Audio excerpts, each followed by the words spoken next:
Boys and girls, today we are talking about the costs, theory and estimation. Now, your first slide actually, why costs? ये costs आती क्यों हैं? Because we want to produce something. We want to undertake some business enterprise. तो कुछ करने का इरादा हो तो फिर there is no magic lamp. Magic lamp है नहीं. We need resources, labor, raw material, infrastructure, equipments, machinery, electricity, gas, etc. These resources are scarce and valued. क्योंकि ये scarce हैं, नायाब हैं, ये free goods नहीं हैं, लिहाजा वो खरीदने पड़ते हैं. You want to produce something or you want to undertake any business activity, you need resources which are to be purchased. Thus, costs directly depend on quantity to be produced. Types of costs के अंदर ये explicit cost और implicit cost, ये एक दूसरे के मुकाबले में explicit and implicit, इन दोनों को जमा कर लें तो you get total cost. ठीक है. अब explicit में भी हमने पहले भी कहीं डिफाइन किया हो, तो ये आपके जो कोर्स कंटेंट्स सिलेबस भी आपको जो दिया था उसमें फाइनल वाले पोर्शन में ये चीजें हैं. तो explicit cost also termed as accounting cost, out of pocket cost. इसका मतलब ये डेफिनेशन मैंने लिखी, payment made to the non owner supplier of services, raw material, inputs etcetera while running a business activity. तो आप कोई भी बिजनेस चला रहे हैं, कोई डिपार्टमेंटल स्टोर है, कोई होटल है, कोई आपकी गारमेंट यूनिट है, तो उसको जो डिफरेंट इनपुट्स रॉ मटेरियल जो सप्लाई करते हैं, उसमें if it is garment unit तो कपड़ा, उसके लिए धागा, उसके लिए जो रिबन शिबन लगाने हो, प्लस आपका लेबर, फिर मशीनें, फिर आपकी इलेक्ट्रिसिटी वगैरह जो चीजें रिक्वायर्ड हैं, वो यू हैव टू पे. Implicit cost, opportunity cost of firms own resources. आप कुछ चीजें बाजार से खरीद, इनपुट्स बाजार से लेते हैं. आप फैक्ट्री की बिल्डिंग, कॉलेज बनाना है तो आप बिल्डिंग किराए पे ले सकते हैं. ठीक है. आपने लेबर आप हायर करते हैं, but at the same time you have your own resources which you engage in the production process. आप खुद काम कर रहे हैं, आपने अपना सरमाया अपने वालिद साहब से लेकर, भाई से लेकर अपना सरमाया उस कारोबार में लगाया है, या कोई काम आपने अपनी ही बिल्डिंग के अंदर शुरू किया है, तो opportunity cost of those resources which belong to yourself but been engage in the production process, उसको हम कहते हैं ये इम्प्लिसिट कॉस्ट है.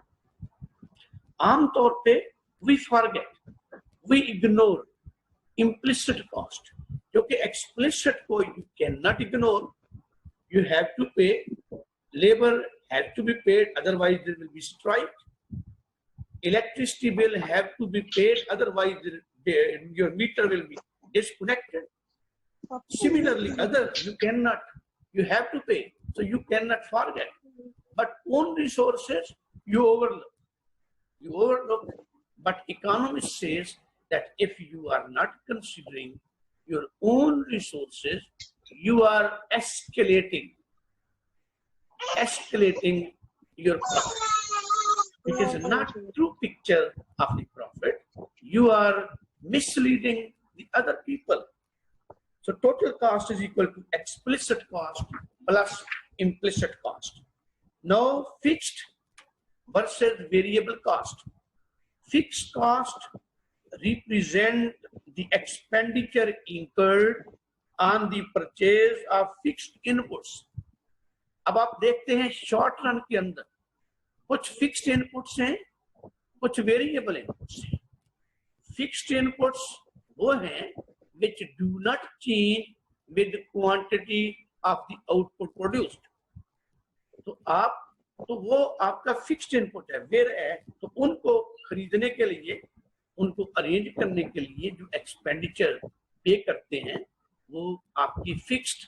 फॉर इंस्टेंस आपकी फैक्ट्री है, फैक्ट्री के बाहर गार्ड है, गार्ड को, सिक्योरिटी मैन को आप जो 2000 रुपया देते हैं, it does not depend on how much quantity you produce and sell. उसका एक रूटीन है, महाना, उसकी आपके साथ फिक्स्ड है, तो वो आपकी फिक्स कॉस्ट है। सिमिलरली टेलीफोन कनेक्शन या electricity connection, even if you don't produce, तो लाइन रेंट या वो मीटर चार्जेस जो मिनिमम है वो आपको बिल आएगा, यू हैव टू पे, दैट इज फिक्स्ड। क्योंकि आपके पास बाकी आप 3 शिफ्टें चलाते हैं तो आपकी रीडिंग ज्यादा आएगी, टेलीफोन कॉल ज्यादा करते हैं तो आपका बिल ज्यादा आएगा। तो दैट वे वो फिक्स्ड एंड वेरिएबल। वेरिएबल तो वेरिएबल इनपुट्स को परचेज करने पे स्पेंड करें, दोज इनपुट्स विच चेंज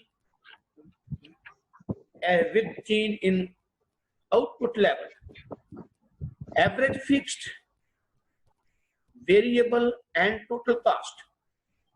अब टोटल फिक्स्ड का आपको पता है, टोटल वेरिएबल का पता है, और जैसे एक्सप्लिसिट और इम्प्लिसिट का मजमूआ gives you estimate for the total cost, ऐसे ही ये total fixed plus total variable results in total cast. अब एवरेज, चूंकि ये जो कास्ट है फिक्स्ड हो या वेरिएबल हो, it is because of the output produced, तो लिहाजा एवरेज फिक्स्ड कास्ट और AFC is equal to TFC divided by quantity of Y। as it is fixed, it does not change with change in output।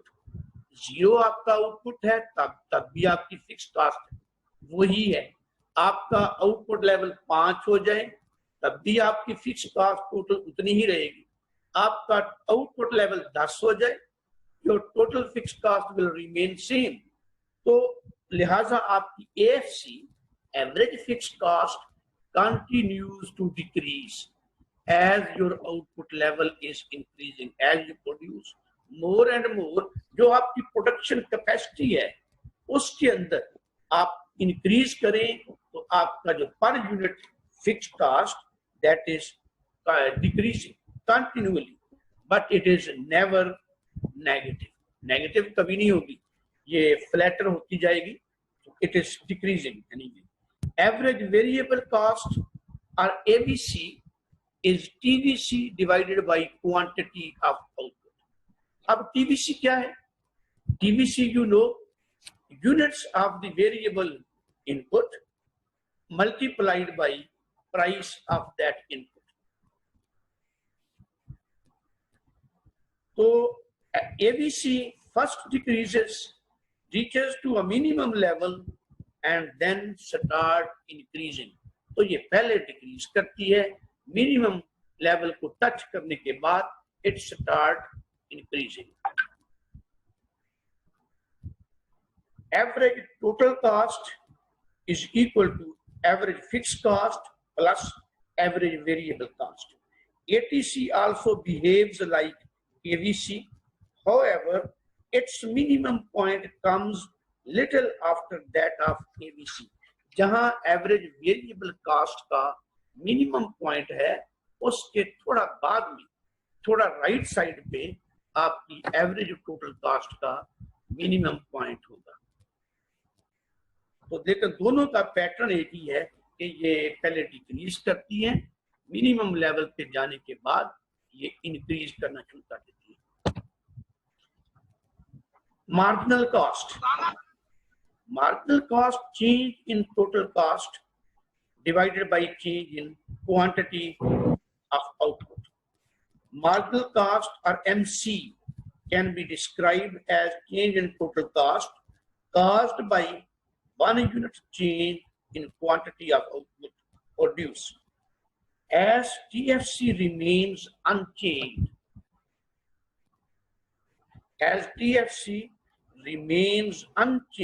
in the short run, thus MC in the short run also mean change in TVC caused by 1 unit change in output produced, क्योंकि वही change in total cast को represent कर रही है।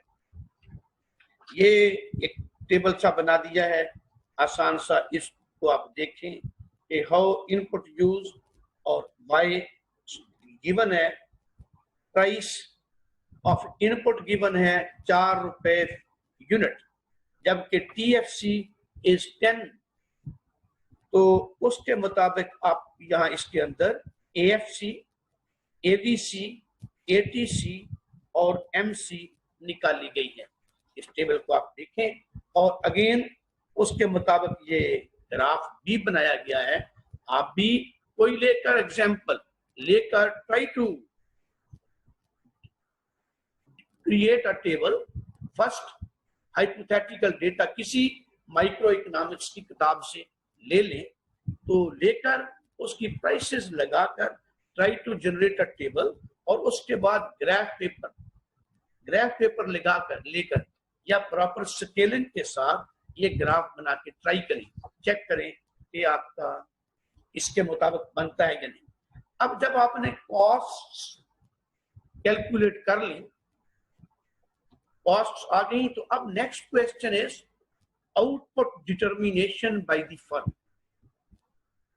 Output determination by the firm, इसके लिए assumptions रखी गई है।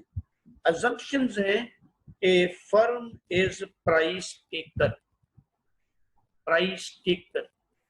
It means firm has so many competitors in the market. Firm is not enjoying any monopoly status. Monopoly status नहीं है, कंपटीशन है, तो ये फर्म प्राइस सेटर नहीं है। मार्केट के अंदर मार्केट फोर्सेस के इंटरेक्शन के नतीजे में जो प्राइसेस डिटरमिन होती हैं, that price is to be accepted by any competing firm.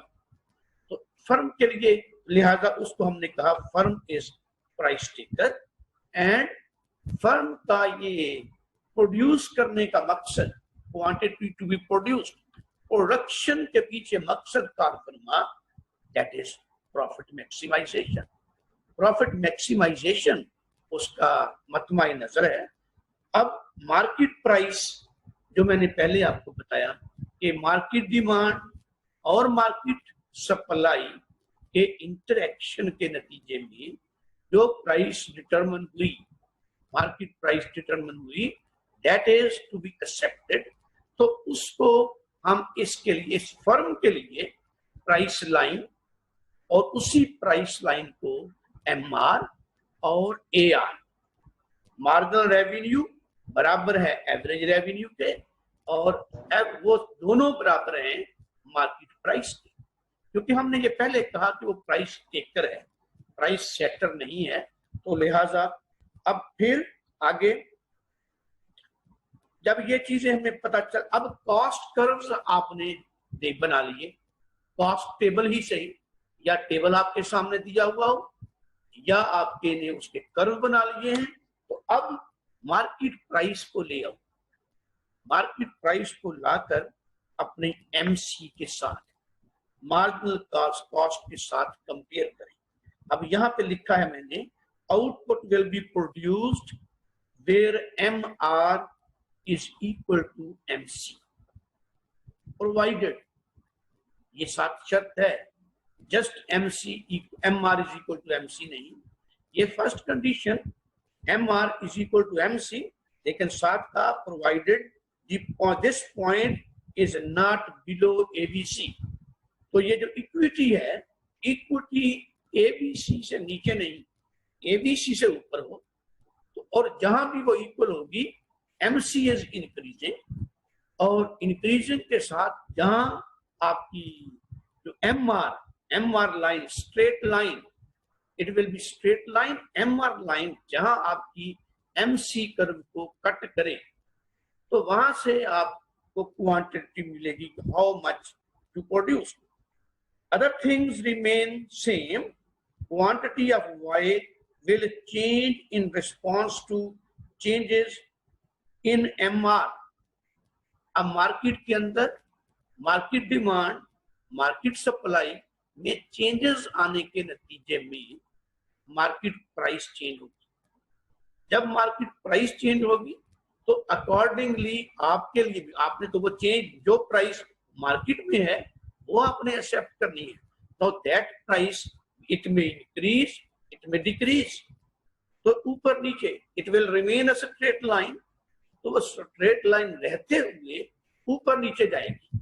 आपकी कॉस्ट कर्व नहीं है जहां थी, आपकी अपनी कॉस्ट कर्व है. तो आपकी जो है वो प्राइस लाइन जब आपकी MC कर्व को राइट साइड पे या लेफ्ट साइड से ऊपर या नीचे पहले से डिफरेंट पॉइंट पे कट करेगी तो accordingly your output level will change. Output, other things remain in response to changes in MR. If MR is equal to MC above ATC, average variable cost, उसके ऊपर average total cost आती है, क्योंकि average variable cost plus average total cost बराबर है average fixed cost. Average variable cost plus average fixed cost बराबर बनेगी आपके एवरेज टोटल कास्ट. तो लिहाजा एवरेज वेरिएबल कास्ट आया और उसके ऊपर एवरेज टोटल कास्ट है. अब अगर आपकी प्राइस लाइन कट करे आपकी MC कर्व को above ATC, that will indicate the firm is earning abnormal profit. Abnormal profit, it is possible in the short run. If MR is equal to MC below AVC, अगर AVC से नीचे price इतनी गिर जाए कि MC को cut करे below AVC, तो it will show shut down condition. वहां फर्म बिल्कुल पैदा नहीं करेगी. Firm will shut down, will wait for the good time to come. जैसे कि मैंने पहले कहा कि MR is equal to MC provided the point is not below AVC. If MR is between ATC and AVC, अगर आपका जो MR और MC कट करें एक दूसरे को या बराबर हो जाएं AVC और ATC के दरमियान, that situation indicates that the firm is not earning profit actually, but firm will continue to produce. Firm will continue to produce in order to minimize losses. Losses reduce करने के लिए वो पैदा करती रहेगी. Other determinants of output, technology change हो जाए, technology पहले से एफिशिएंट टेक्नोलॉजी आ जाए तो आप पहले से कम कीमत पर बेचने को तैयार हो जाएंगे. Price of input affecting AVC and MC, आपकी जो इनपुट प्राइस है वो चेंज हो जाए. जब इनपुट प्राइस चेंज होगी तो अगेन आपकी एवरेज वेरिएबल कास्ट भी और आपकी मार्जिनल कास्ट भी वो चेंज हो जाएगी. तो उसके नतीजे में आपका कॉस्ट कर्व, मार्केट प्राइस बेशक अनचेंज हो लेकिन आपकी जो है वो कॉस्ट कर्व वो उसकी जगह पहले से चेंज हो जाएगी, वो स्विच कर देगी. तो उसके नतीजे में आपका इक्विलिब्रियम किसी नई जगह पे आएगा. टैक्सेस एंड सब्सिडीज, अगर सब्सिडी गवर्नमेंट दे एनकरेज करे किसी इनपुट को इस्तेमाल करने के लिए. अभी मुस्लिम बेटा अभी हम रिकनेक्ट करें इसको क्योंकि टाइम थोड़ी देर में खत्म होगा. क्यों भी बच्चों? तो ये मीटिंग टाइम ज्यादा नहीं बन सकता? ये मीटिंग टाइम सर दोबारा कर लें। मैं वही कह रहा हूँ कि ये मीटिंग हम दोबारा मैं भेजता हूँ आप लोगों को लिंक, ठीक है? ये जितनी देर चलती है ये चले, लेकिन इसके बाद मैं दोबारा कर देता हूँ। ठीक है सर। हाँ जी सर। चलो ठीक है सर। ठीक है बेटा।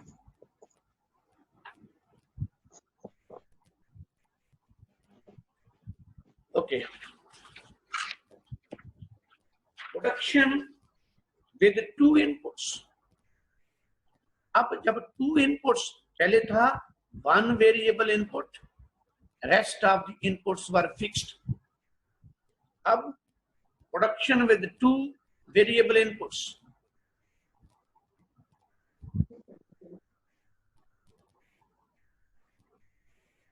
अब टू, तो इसके अंदर पॉसिबिलिटीज हैं fixed proportion of input combination, variable proportion of input combination. Fixed proportion of input combination may be like taxi and driver, maybe power looms and a laborer, many like that. Computer, for instance, and a person, data entry operator. One computer, one person will be working over there. So that is fixed proportion of input combination.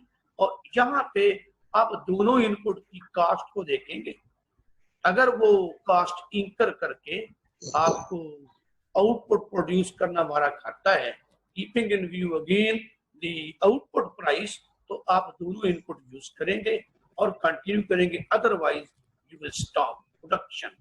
It is not possible, अगर आपका एक input not available हो जाए तो you have to cease production, फिर production रुक जाएगी. एक इनपुट की अदम मौजूदगी में आप कंटिन्यू नहीं रख सकते प्रोडक्शन.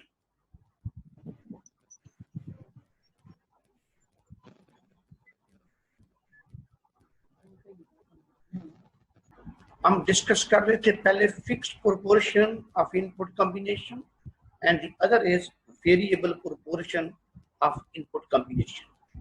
तो जो कि in general and most of the cases जो नजर आता है और जो ऑपरेशनल होता है, तो उसमें isoquant, the term isoquant can be, it shows various combinations of to inputs. तो दो वेरिएबल इनपुट हमने पहले कहा कि यहाँ दो वेरिएबल इनपुट हैं, तो it shows various combinations of to inputs that can alternatively be used for producing same quantity of output.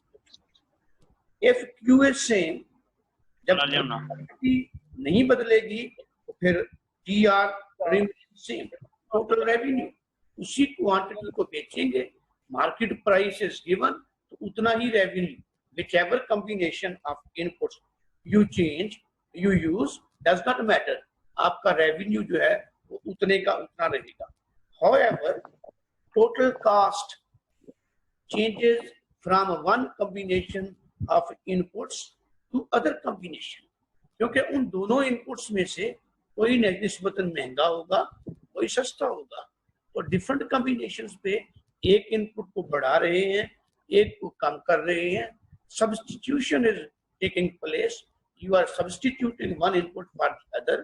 तो उस तरीके से डिफरेंट कॉम्बिनेशंस के ऊपर आपकी कॉस्ट डिफरेंट होगी, लेकिन आपका रेवेन्यू क्योंकि आउटपुट सेम है, आपका रेवेन्यू सेम रहेगा. Profit is equal to TR minus TC. Total revenue में से टोटल कॉस्ट को निकालेंगे तो आपका टोटल रेवेन्यू, टोटल प्रॉफिट आ जाएगा.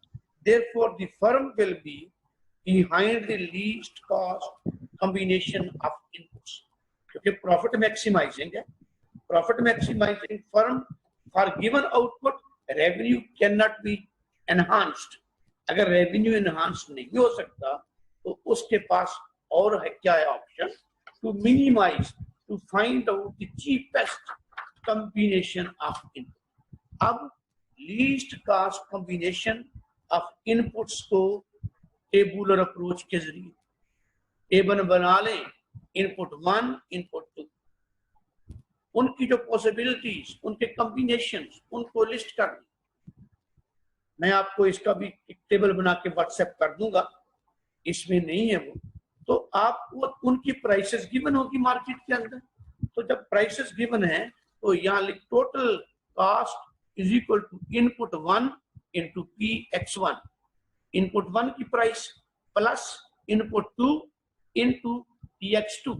दोनों इनपुट्स की क्वांटिटीज को, क्योंकि डिफरेंट कॉम्बिनेशंस पे डिफरेंट क्वांटिटीज होंगी दोनों इनपुट्स की, तो दोनों इनपुट्स की रिस्पेक्टिव क्वांटिटीज को दोनों की रिस्पेक्टिव प्राइसेस से मल्टीप्लाई करके उनको आप जमा कर लें तो आपको you will get total cost. अब अगर आपके पास 8, 10 या 12 कॉम्बिनेशंस हैं, उन 12 कॉम्बिनेशंस के लिए you have to go for total cost estimation. उन 12 कॉम्बिनेशन की आप एस्टिमेट कर लेंगे। अब उन 12 में से have a look which figure, which combination is giving you or promising the lowest cost। तो जहां पे आपकी lowest cost figure आए उस combination को आप pick कर लें। The other is graphical approach। Graphical approach, point of tangency, point of tangency between the isoquant। isoquant हमने पहले define किया, और isocost line, point of tangency between the isoquant and isocost line shows the least cost combination of two inputs। अब isoquant हमने कहा various combinations which promise that any combination you use your output remains same। On the other hand isocost line जो है वो आपको बताती है various combinations of two inputs which can be purchased, which can alternatively एक combination ये ले लें, combination B, combination C, whichever combination you want to buy, your total expenditure will remain same। तो isocost line आप एक बनाएं, एक isocost quant आपका हो गया। इन दोनों की tangency, there will be only one point on isoquant। isoquant का एक ही पॉइंट टेंजेंट होगा, दूसरा नहीं। जब एक ही पॉइंट, तो that point will show least cost combination on that isoquant। तो आपको ग्राफिकली इस तरीके से आपको लीस्ट कास्ट कॉम्बिनेशन मिल जाएगा। Mathematical approach, least cost combination where MRTS, marginal rate of technical substitution।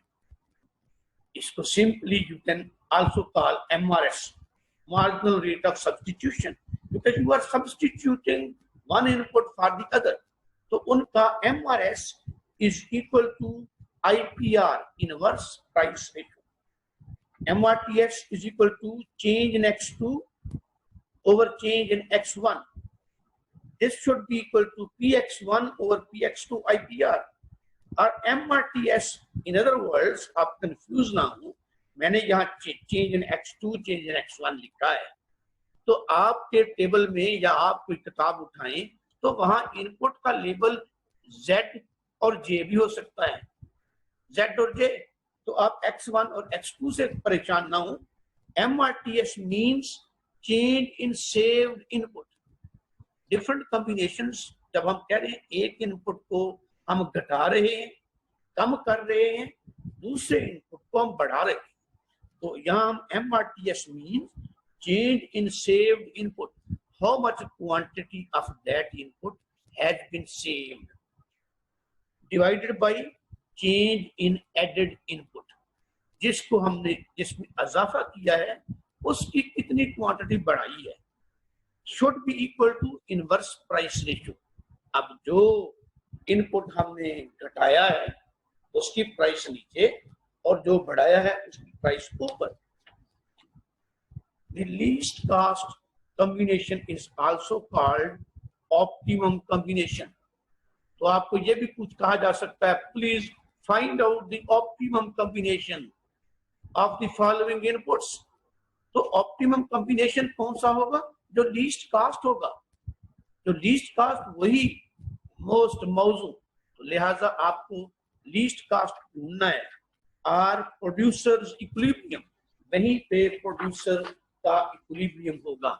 अब जब आपने ये इक्विलिब्रियम या ऑप्टिमम कॉम्बिनेशन मालूम कर लिया, how long chosen equilibrium, how long, कितनी देर तक चलेगा ये, till the change in price of any और बोथ इनपुट्स।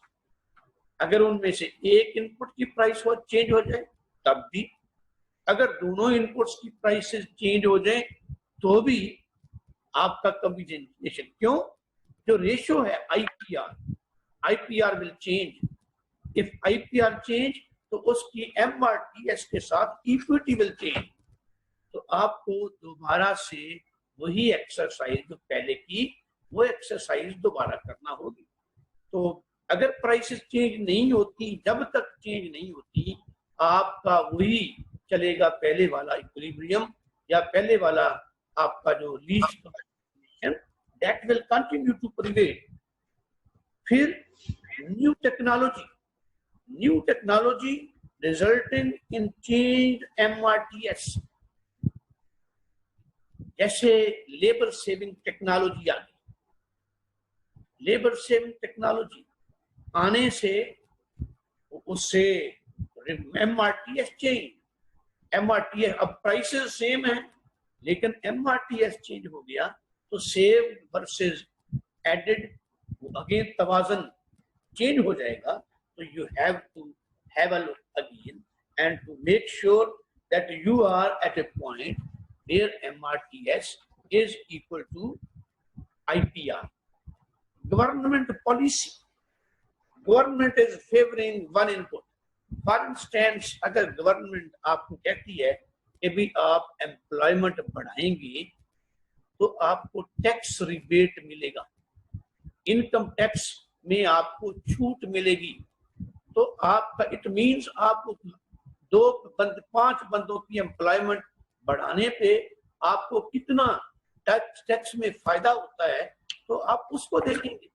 उसको देखते हुए you may move in favor of labor, you may use more of labor instead of the other. So on the other hand, अगर किसी चीज पे tax लग जाए तो government policy will also affect your combination. जी बेटे, any question so far?